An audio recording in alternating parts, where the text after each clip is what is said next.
La tentative est risquée, sans garantie de réussite. Les fuites ne sont pas rares dans les plateformes pétrolières, mais celle-ci se trouve à plus de 1500 mètres de fond, du jamais vu.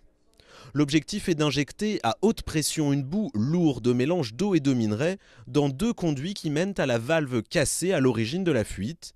Si la pression de la boue est assez forte, le pétrole pourrait refluer sous terre dans le gisement et du ciment pourrait être injecté pour boucher le trou. Cela fait plus d'1 mois que le pétrole se répand dans les eaux du golfe du Mexique. C'est l'une des pires marées noires de l'histoire des États-Unis.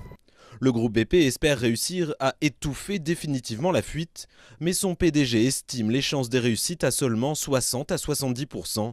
Résultat dans 2 jours. BP est aussi critiqué par les autorités et les élus du Congrès où certains réclament de nouvelles lois pour mieux contrôler les compagnies pétrolières et l'exploration offshore. Ce que nous demandons est assez clair. Nous voulons être certains que s'il y a de l'exploration pétrolière quelque part en ce moment, il y a des plans en vigueur maintenant pour réagir en cas d'accident.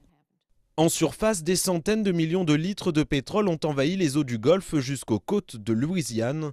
La pollution est telle que les autorités ont décidé jeudi de rappeler les 125 bateaux de pêche participant au nettoyage après des malaises et des nausées de plusieurs membres d'équipage.